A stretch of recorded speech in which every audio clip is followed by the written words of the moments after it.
Há 2 anos eu criei uma história nova com meu filho. Eu casei com o pai dele e 4 anos depois a gente teve o Pedro. Mas no fundo, no meu íntimo, eu já sabia que eu não estava numa relação que eu sonhava. A relação foi desgastando cada vez mais e a separação era inevitável. Foi a melhor coisa que eu fiz por mim e pelo meu filho, dar a oportunidade de sermos felizes. A história da Mariana Martins traz à tona o peso de tentar sustentar um ideal de família e o sofrimento que isso pode trazer.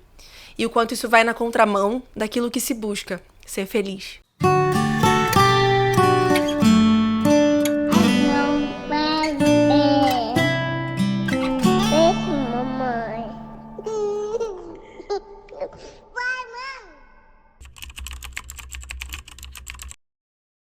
Oi Mari, bem-vinda ao nosso Maternares. A gente já estava querendo te receber aqui há muito tempo e que bom que você pode estar com a gente agora.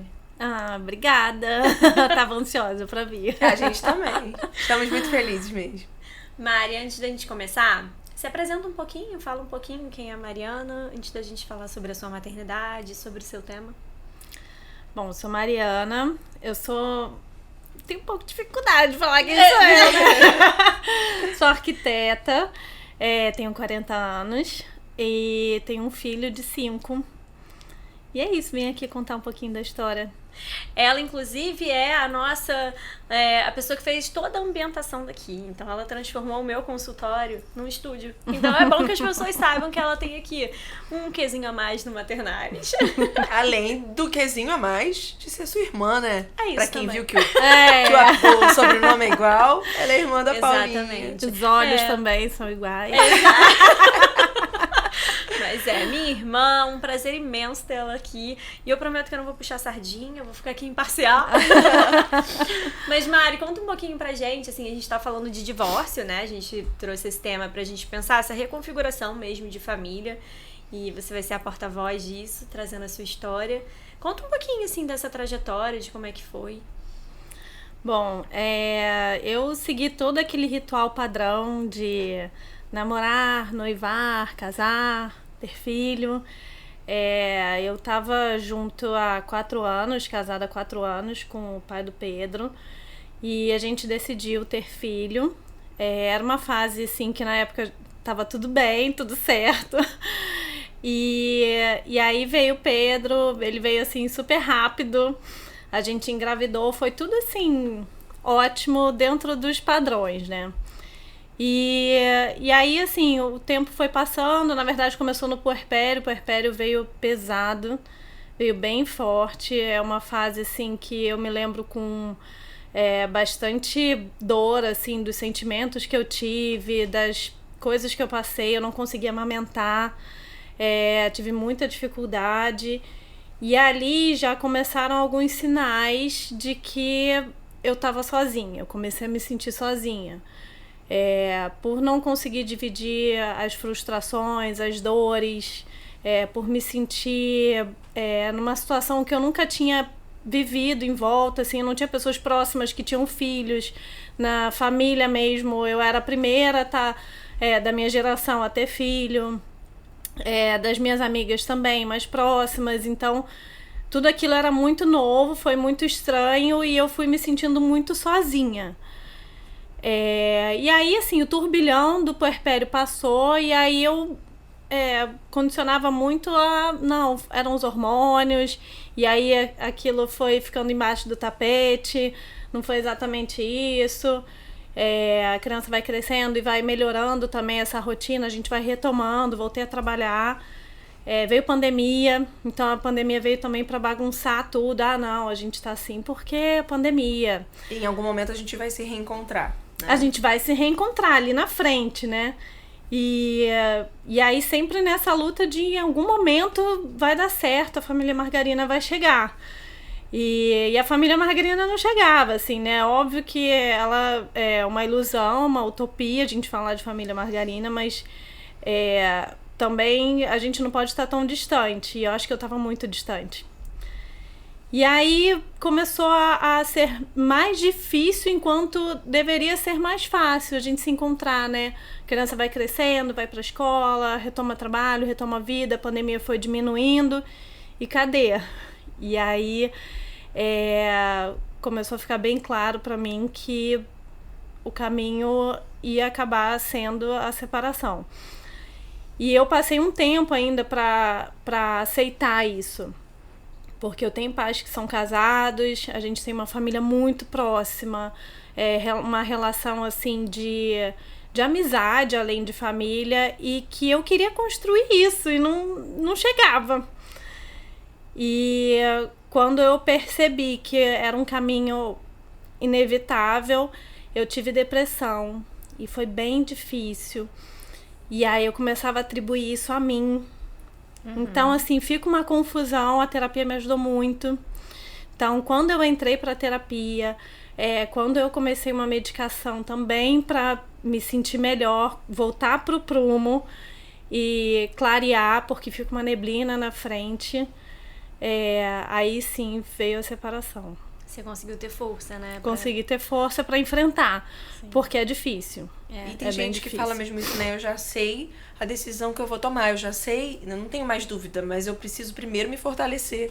Preciso primeiro melhorar emocionalmente para poder bancar isso aqui, para poder lidar com as consequências disso, né? Isso. Sim. E até para poder olhar para a relação como ela é, né? Eu acho que se fortalecer para poder se haver com o que existe ali, né? E não com o que eu tô querendo ainda pro meu futuro, porque às vezes a gente acaba perdendo de vista o que já tá ali, o que já tem para ver. Né? A gente fica buscando muito quando você fala assim, cadê essa família Margarina? Tá ali na frente, já ela chega, assim. Mas aqui, no agora, não tem nada que eu possa construir, né? Que vá para esse lugar que eu desejo. Sim. E assim, tanto a família Margarina, ela é uma utopia, mas também a catástrofe da separação também, ela é imaginada de um jeito que não é exatamente dessa forma, né? Eu imaginava assim, bom, se eu me separar, como é que eu vou fazer para criar o meu filho? Era quase como se, assim, a figura do pai não fosse existir nunca mais. Eu não posso dizer que eu sou uma mãe solo hoje. Eu não sou uma mãe solo. Sou uma mãe separada, divorciada. Meu filho tem um pai presente, ele tem um pai que divide as responsabilidades comigo. Então, assim, todo aquele peso que eu imaginava quando eu fazia contas, como é que eu vou fazer para sustentar a minha família? Sim, eu divido as contas do meu filho. Então, sim. Assim, ir um pouco para a realidade, conversar com pessoas que já passaram por isso e que vivem isso, e entender como é na prática. Sim.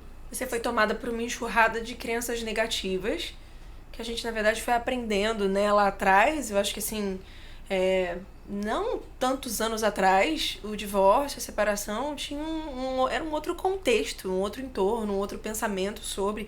E até hoje a gente ainda vê algumas coisas muito enraizadas no sentido de, não, peraí, a família acima de tudo. Uma criança, né, engole o que não tá bom desse casamento, mas porque tem uma criança no meio e as pessoas têm que dar conta do que tá vendo. E isso não precisa ser mais assim, né? Então, isso é um outro ponto que a gente vai entrar, que é essa questão do se fortalecer e da importância de se permitir ser feliz, né? Para que seu filho também seja feliz, para que ele aprenda olhando a sua felicidade. Mas antes, só para voltar no que eu estava dizendo, isso que era tão negativo sobre todo esse contexto, ainda é uma enxurrada, vem como uma enxurrada de crenças na gente nesses momentos, né? Sim. E aí eu acho que, assim, quando você foi tomada por tanta crença negativa, por tanta preocupação, né? Você nesse momento deprime, né? Nesse lugar de eu vou lá na frente e eu vejo tudo de ruim que me espera. Então, assim, qual é a luz que eu vejo na frente, né? E o não dar conta, porque quando você fala do lugar da solidão, né? Do lugar de você se sentir sozinha, que você trouxe isso muito no puerpério, mas eu acho que era um sentimento que te acompanhava com alguma frequência, né? Sim. De estar sozinha. Então, é claro que na hora que você pensasse em se separar, esse sentimento, essa percepção iam te acompanhar. Então, assim, a ideia que você tinha era de que você continuaria sozinha. Então, eu teria que dar conta de tudo sozinha, eu teria que pagar tudo sozinha, eu teria, assim, é muita coisa pra eu conseguir, né? Então... E, assim, até por não ter referências em volta, eu ia pra um extremo muito extremo. Você pegava as referências que você tinha, mesmo que não fosse na sua família, né? Exato. Fulano de tal, ou então, em tal realidade. Então, assim, depois que a mulher se separa, ela vai depender de uma pensão e ela não vai ter... eu já estava vivendo uma relação de dependência emocional dentro do casamento e tudo mais, que eu precisava me libertar. E não ao contrário, se eu saísse, eu teria qualquer tipo de dependência, ou enfim... por isso que eu achava que eu tinha que dar conta de tudo sozinha. Como é que eu vou fazer para não ser dependente dele se eu sair daqui? Então, vou ter que pagar tudo sozinha, vou ter que me virar sozinha.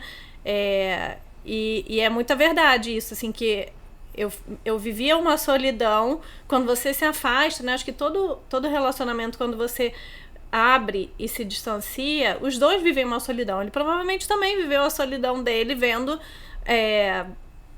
essa distância, porque quando eu percebi que não tinha mais volta, eu falei, caramba, não sei nem como você se relaciona com uma pessoa assim dentro de casa, é muito difícil. Então... E ter que ter força pra seguir, olhando um pro outro, nós somos pais dessa criança e vamos sempre ser, e como é que a gente vai lidar com essa nova dinâmica, né? Sim, mas é muito interessante quando você fala sobre a liberdade e a dependência em relação à proximidade, né? Assim, como que você diz assim, enquanto eu tava junto, existia uma dependência. E eu precisava me separar para eu ser livre, né? Então, só que você atribuía de alguma maneira, tinha uma relação meio inversa nisso. Então... e assim, tinha uma cobrança, começa a ter só a parte negativa do casamento. Então, assim, só eu que levo na escola, só eu que não sei o quê. E aí eu me sentia sobrecarregada, eu ainda não tinha... entendido, assim, no final, que eu tava com uma depressão e não tinha forças pra ir pra uma academia, pra fazer coisas pra mim, pra buscar um hobby, pra olhar pra mim, e ficava muito no tom da cobrança. Não divide comigo. Sim. Né? Hoje, assim, eu me vejo com muito mais tempo e com muito mais espaço pra cuidar de mim, porque tá ali, né, descrito bem cartesiano. Dia tal é com fulano, dia tal com ciclano, eu me organizo. E eu, mesmo tendo o Pedro hoje, ele mora comigo, a guarda é compartilhada, mas a moradia é comigo. E mesmo tendo ele morando comigo, eu não me sinto mais sobrecarregada. Na maioria do tempo eu tô sozinha com ele, então... porque não é só sobre uma questão dessa divisão de fato, né, do quem fica com quem.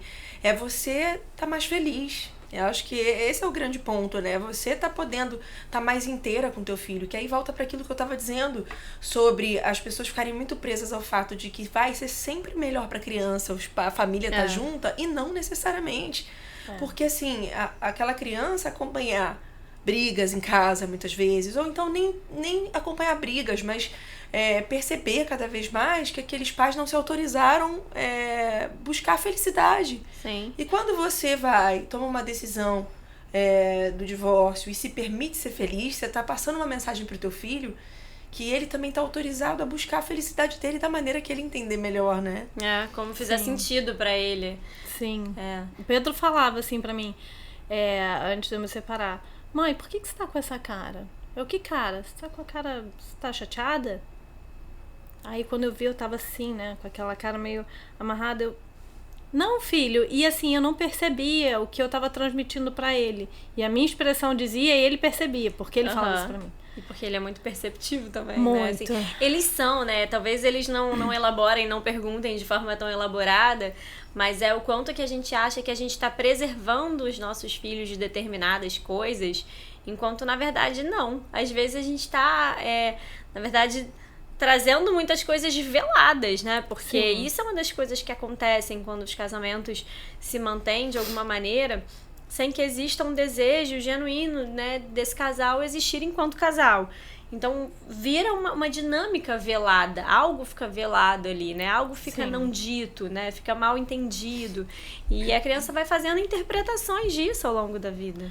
E assim, ele percebe que não tem aquela vibração da felicidade, de ser leve, de estar todo mundo ali compartilhando de um momento feliz. O Pedro é uma criança muito sensível, então assim, qualquer mudança de humor dentro de casa, ele imediatamente ele absorve, ele percebe. Claro que sim, eu tô falando dele como meu filho, mas eu imagino que a maioria das crianças tenha isso. Sim, Né? Assim como quando eu tô triste ele percebe, quando eu tô feliz ele também percebe.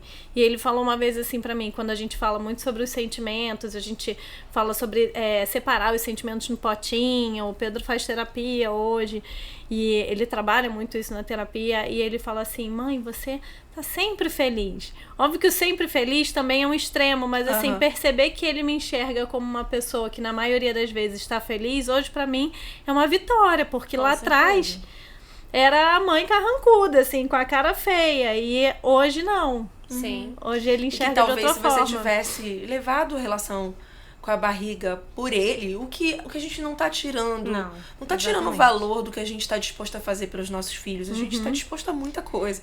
A questão é que você hoje, talvez, se tivesse levado essa relação com a barriga, ele não tivesse vendo essa sua alegria, essa sua felicidade. Ia ter um preço muito alto, né? É ampliar, né? A gente não tá dizendo que não pode, mas a gente tá querendo olhar por outras perspectivas e ver qual é o preço de cada coisa. Né?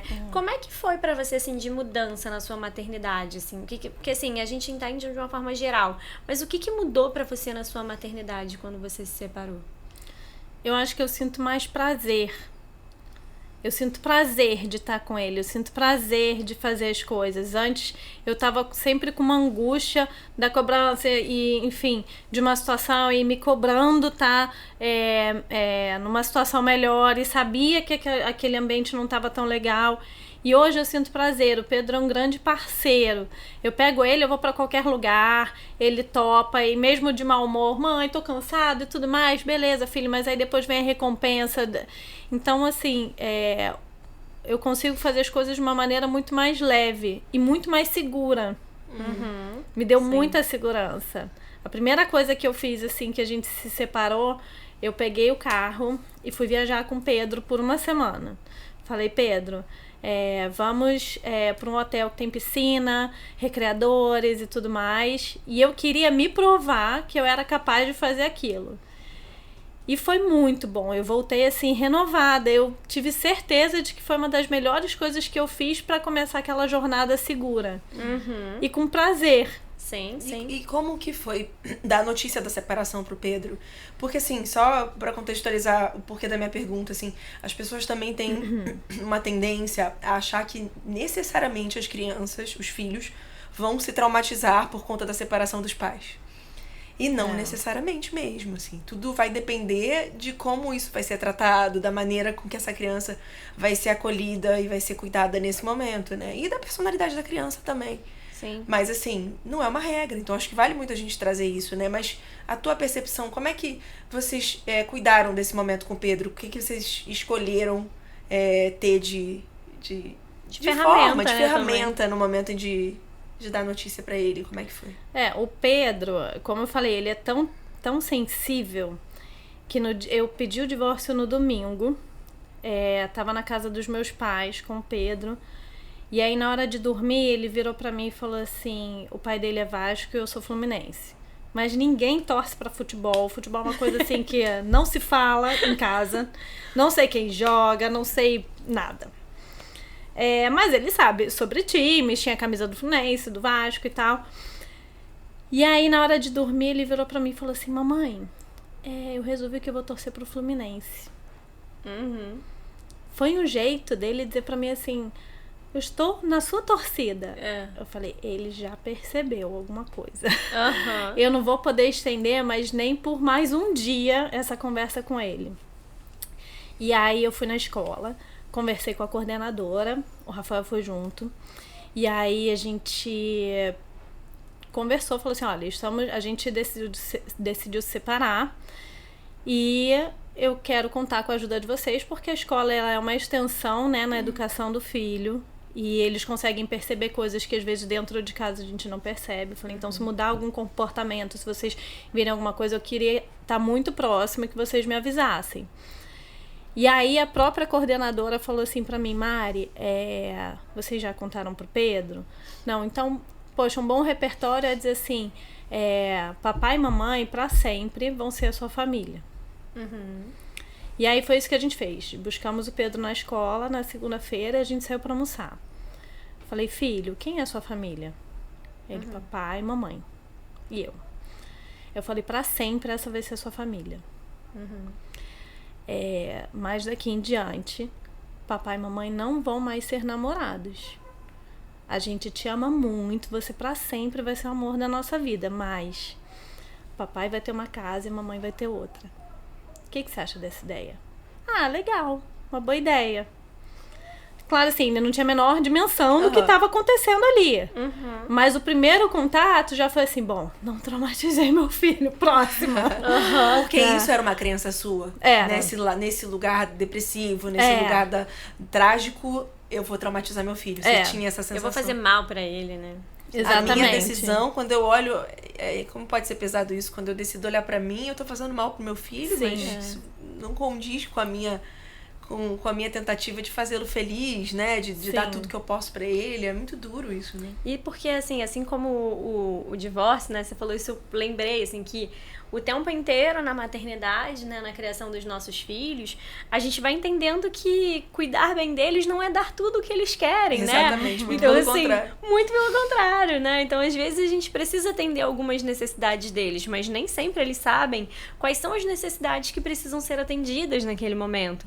Então, é um papel da gente de facilitar isso, assim como o divórcio, né? Assim, nessa tentativa da gente ficar imaginando, não, porque eu preciso dar pro meu filho esses pais que moram juntos, nananã.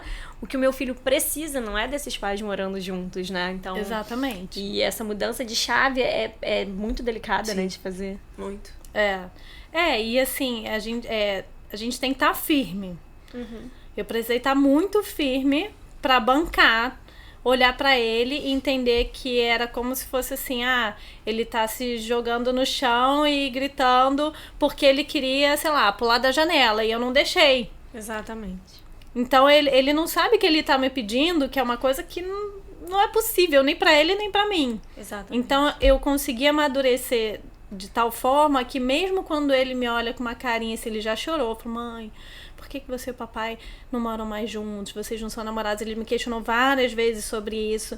E aí, assim, acho que é uma fala que antes de tudo acontecer, se eu ouvisse, eu ia chorar horrores, eu ia ficar acabada. Hoje eu ouço isso, eu falo, ele não sabe o que pede. Ele não sabe o que ele tá me pedindo. Ele não sabe o que ele tá pedindo. Fala assim, filho, não é possível, mas você vai ver. Aí a gente vai conversando sobre o dia, sobre as coisas legais que a gente fez juntos e que ele fez com o pai também. E eu vou levando com leveza. E que tem, provavelmente, um dia desse que ele fala, mãe, por que não é mais assim? É um dia que ele viu um filme, é um dia que ele viu alguma coisa de uma família, de um amiguinho. Mas que ao mesmo tempo tem outro lado. Assim como eu tava fazendo um comparativo com lá atrás, em que era mais difícil você ver da escola dos seus amiguinhos, os pais separados. Hoje em dia, você chega numa sala de aula, você chega num grupinho dos amigos do condomínio, e você tem uma realidade que não é uma realidade do Pedro sozinho. Não é uma realidade de vários amigos que ele vai olhar em volta e falar, tem outros pais que são separados, tem outros formatos de família. Teve uma situação que eu até conversei com um amiguinho dele, ele me perguntando assim, mas o pai dele não mora aqui? E aí eu falei, não, a gente mora em casas separadas, o papai e a mamãe do Pedro não são namorados. E aí ele achou estranho. Ele ficou me olhando assim, eu faço questão de falar na frente do Pedro para os amigos dele, para ele ter repertório, para ele poder falar isso com segurança o dia que ele tivesse em mim do lado. E não ser uma coisa velada, né? É isso. Mas por que o pai o Pedro sentir que de alguma maneira estão falando, estão comentando? Não, é uma coisa aberta, é uma coisa que precisa ser naturalizada. Sim, meus pais não moram juntos. Sim, exatamente. E eu acho que isso amplia também o nosso olhar sobre essa ideia de causalidade, né? Assim, porque, afinal de contas, o que traumatiza uma criança tá longe de ser uma coisa só, né? Então, assim, o divórcio traumatiza a criança. Eu entendo muito que a gente faz essa associação constantemente, não só com o divórcio, né? A gente faz essas associações na vida de forma muito natural. E eu acho que a gente precisa realmente parar pra olhar que o que traumatiza nunca vai ser uma coisa.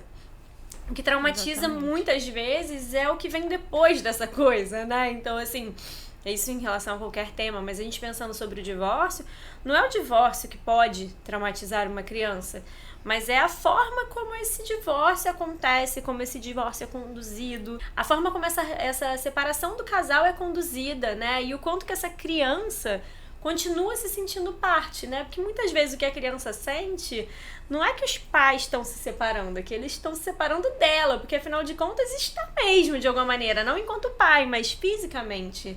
Né? A partir do momento que vai morar numa outra casa e tudo mais, existe uma separação física. Sim. E até que a criança consiga elaborar e construir que essa separação ela é apenas física, mas que a relação permanece, se mantém, essa criança ela vai ganhando uma dimensão diferente da vida, né? Mas a gente sabe também que sim, não são todas as realidades onde essa separação física sustenta uma relação ainda, né? E por melhor contexto que se coloque, por mais cuidado, existe um luto que é o luto daqueles momentos em que vão estar vocês três assistindo um filme juntos. Não que vocês não possam, né? Às vezes, principalmente quando se mantém uma boa relação, alguns momentos esses pais vão estar junto com essa criança, mas aquele dia a dia da vivência ali, isso é um luto mesmo, isso se perde. Né? Então, às vezes, por mais que ele curta estar com você, e aí depois ele vai estar na casa do pai, tem hora nesses dias que você fala que ele sente, tem hora que ele deve falar, poxa, hoje eu queria estar com a minha mãe e com o meu pai, né? Mas que é isso, essa é a realidade, esse é o nosso agora, e essa é a nossa dinâmica familiar. Não dá pra ter possível, tudo, né? Exatamente. Essa é a história dele. É a Eu história acho que dele. É um pouco isso, assim, essa é a história dele. Né, onde ele vai precisar, às vezes, fazer escolhas, né? Vai ter dia que ele vai preferir estar com o pai, mesmo que não seja o dia do pai. Né? Então, eu acho que é ele poder ir se apropriando da própria história. Eu acho que quanto mais a gente consegue ter firmeza, né? E ter... saber onde a gente quer ir, o que a gente quer construir para nossa vida, bem ou mal é isso que a gente está ensinando para os nossos filhos, né? Se apropriar da história deles, porque quando você decide se separar, quando você entende que a vida não tá boa mais ali, assim, que não faz mais sentido o que tá acontecendo ali, o que você tá ensinando pro seu filho é isso, assim, que existe uma possibilidade de outras formas de existência, né? E aí, assim, até por isso que eu botei ele na terapia, assim que a gente se separou, porque a terapia é uma orientação não só para ele, é para os pais também. Então, é um direcionador para que essa família, para aquilo que eu prometi para ele, que a gente para sempre vai ser a família dele, para que isso seja uma verdade.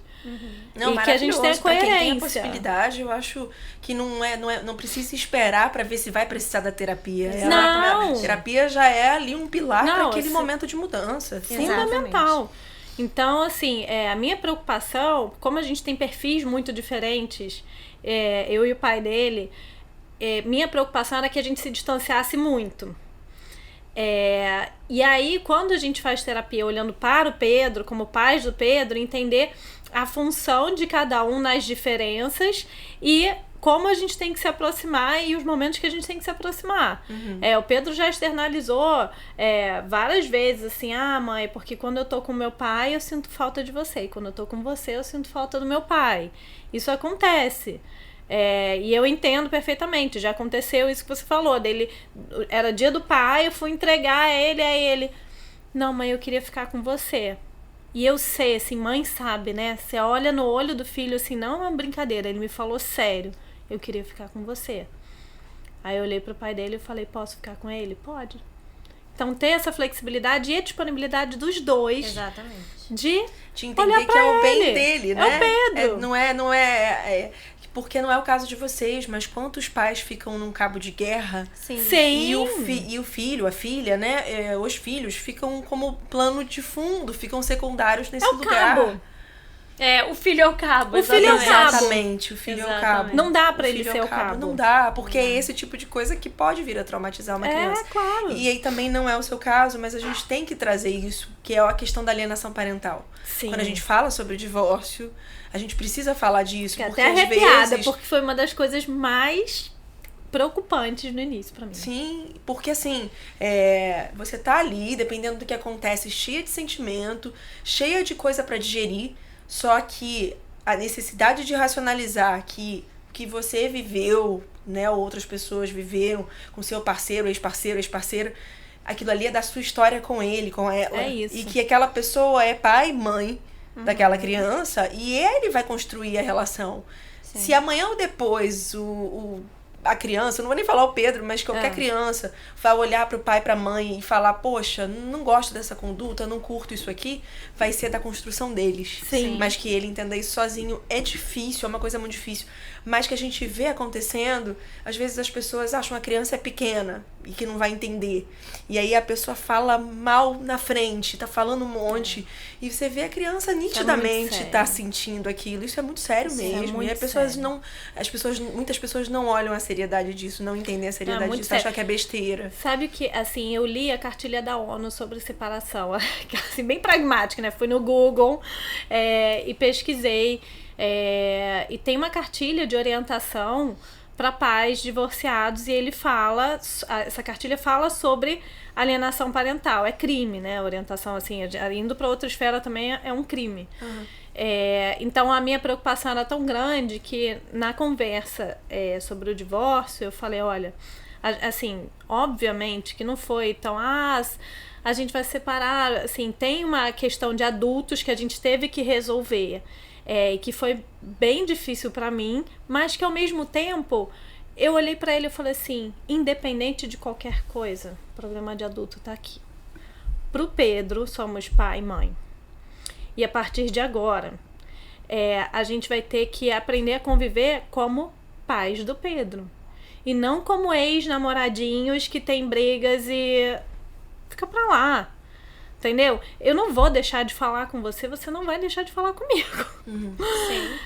Eu não vou deixar de conviver com você, eu não vou deixar de cantar parabéns no aniversário do lado do Pedro e do seu lado.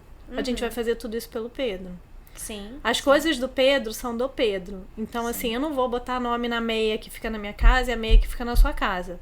Os brinquedos da minha casa e os brinquedos da sua.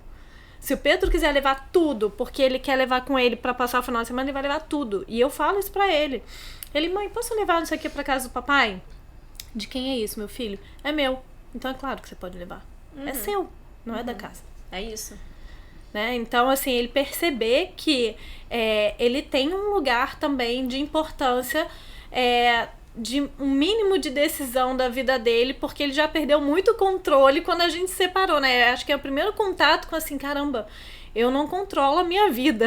Exatamente. Né? Exatamente. É forte pra criança. É muito, muito. Mas que, de alguma maneira, assim, quando você fala isso,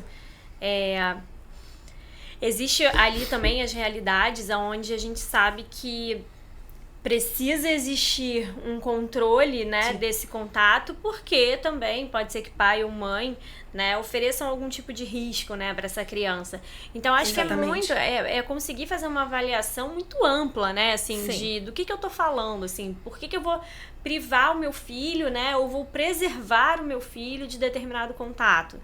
Né, assim, a serviço do que tá isso? Sim. Então, só que, ao mesmo tempo, eu acho que é isso, se convocar, às vezes, num lugar de muita dor, né, de muita mágoa, né, de muita ferida, né, muitas vezes de muito abuso. Então, é muito delicado esse lugar, onde ambos precisam fazer uma abertura para entender, assim, qual é o lugar de cada coisa e preservar o filho, assim, né, poder deixar que o filho seja filho. Você está destacando uma coisa realmente muito importante. Porque a gente está falando de um recorte. Sim. A gente está falando de um contexto que não é tirando a sua dor, não é tirando, né? Mas é um contexto de pessoas, dores, né? E pessoas conscientes, pessoas que são amorosas com Pedro, pessoas que né, estão alinhadas no bem-estar do Pedro. Mas é bem isso. Se uma pessoa percebe, né? Por exemplo, uma mãe percebe que está com um parceiro que é agressivo, que traz algum risco para ela ou para o próprio filho, e ela escolhe, né, às vezes o próprio filho não quer porque não entende isso, mas escolhe afastar essa criança desse pai, né, dando esse exemplo dessa configuração, é compreensível, né? É porque esse é um lugar de cuidado. Exatamente. Sim. É que a gente tá falando... que ela precisa tomar a decisão pelo filho, pela sobrevivência e preservação, integridade dele. É o oposto do que a gente estava falando sobre quando você fala, né? Quando Pedro me pede pra eu voltar com o pai dele e tudo mais, eu entendo que o que ele tá pedindo é quase, mamãe, eu quero me jogar pela janela. Tipo, ele não sabe o que ele tá me pedindo. Então, eu tô dando o que ele precisa. A mesma coisa pro inverso, né? Às vezes o filho quer muito estar com esse pai, mas é um pai extremamente agressivo, é um pai, né, que, enfim, oferece um perigo potencial para essa criança, e aí, muitas vezes, o que você precisa fazer para proteger esse filho é não dar o que ele precisa, é poder preservar ele, né? A gente poder assumir esse lugar de cuidado dos nossos filhos. Conseguir entender a particularidade de cada história. Exatamente. Né? Assim, hoje, o que eu vejo? Como marido, não faz o menor sentido.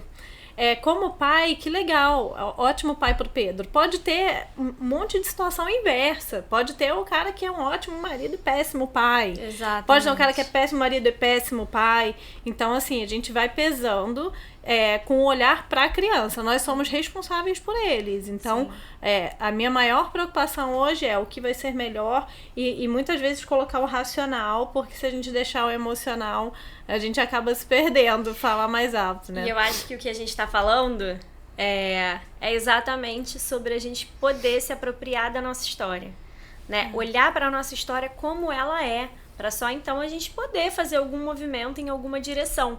Então, quando você traz isso, né, de posicionar, olhar para essa realidade, olhar para essa, nada mais é do que a gente poder olhar para as coisas como elas são. Como elas aparecem, né? E como já tá ali, a gente não precisa ficar buscando nada que tá por trás, né? Não, as coisas já aparecem. Então, é lidar com aquilo que a gente viu, com aquilo que a gente sente, com aquilo que a gente sabe. E tem que estar em paz, né? Tem que estar em paz. Tem que estar bem resolvido. E eu aprendi isso, assim, que eu deveria ter feito terapia no início da gravidez e não ter parado nunca, porque a vida ia mudar e, assim, que loucura eu ter parado, né? Hoje eu penso, assim, teria me ajudado muito a entender que eu preciso estar em paz para eu conseguir resolver o outro. E eu achava muito que eu precisava estar, fisicamente ativa, com a saúde em dia, mas a saúde mental para discernir entre cuidar da criança, cuidar de você ter o espaço. Hoje eu consigo cuidar do Pedro com muito mais leveza, porque eu também me dou o meu espaço. Às vezes é o meu final de semana com ele, um dia que eu tô com vontade de sair, tomar um shopping com as amigas e desanuviar da semana. E, mãe, pode ficar com o Pedro pra eu sair?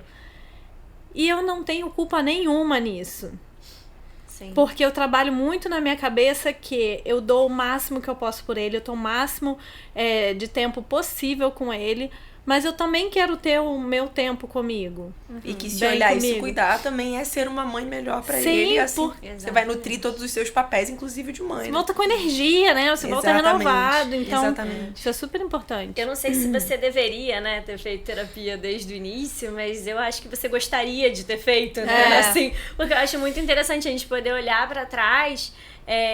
E eu acho que o que você tá fazendo é exatamente olhar pra tua história, perceber, caramba, eu gostaria de ter feito de outra forma. Então agora eu tô tendo a oportunidade de fazer de outra forma e por isso eu faço de outra forma, né? Eu acho que afinal de contas a vida acaba sendo sobre isso.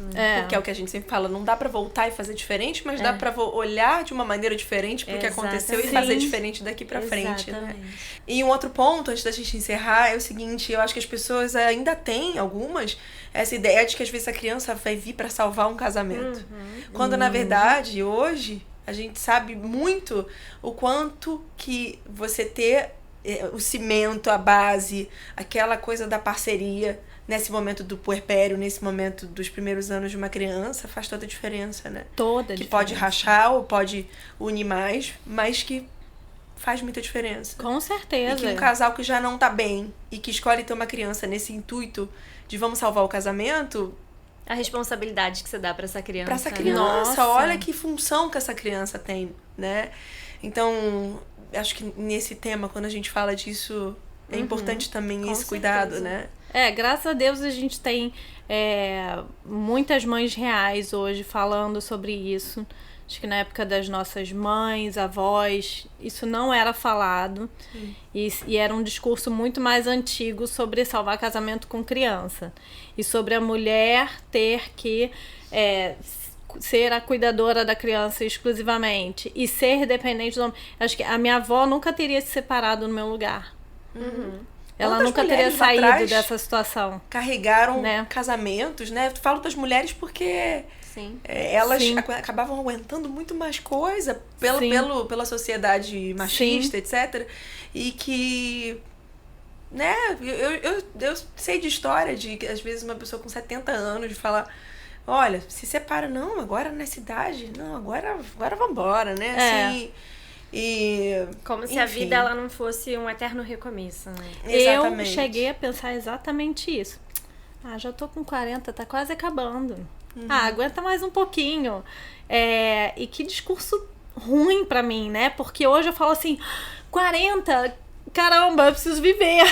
E tem tanta vida pela frente. Tem tanta vida pela frente, aquela sede de correr atrás. Pela expectativa de vida de hoje, você consegue viver o dobro da sua idade, dobro, né? exato. Assim, é super aceitável uma pessoa que Sim. vive até os 80, 90 anos hoje em Sim. dia, né? Ou seja, você conseguiria viver o dobro da sua vida e você Exato. ainda tá, Que bom que você conseguiu mudar essa concepção.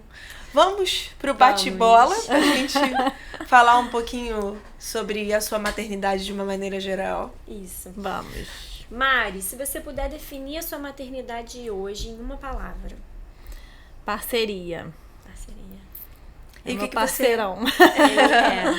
O que você mais gosta na maternidade? Acho que é chamego, carinho, beijinho, cheiro de filho. Sim, os momentos juntos. Os momentos, né, ali assim, de toque, assim, de estar troca ali. de afeto. De troca de afeto. E o que você não gosta? Eu não gosto de sair com hora. Justo. Olha, assim, é desesperador. Parece que ele percebe, ele começa a fazer em câmera lenta. E qual foi até hoje o maior desafio que você viveu na maternidade? Quando ele teve suspeita de epilepsia, eu levei um baque. Foi só uma suspeita, mas foi difícil até a gente chegar no diagnóstico. Imagina a tua angústia. Foi. E um momento especial? Quando ele falou pra mim que ele ia ser fluminense. Porque representou Marcou. muito aquele Sim. momento, né? Porque Foi muito ele tava me especial. dizendo outra coisa, não era sobre futebol. Eu tô com você, mãe. Eu tô contigo. É isso.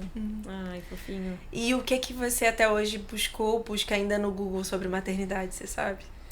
Então, hoje é sobre viagens.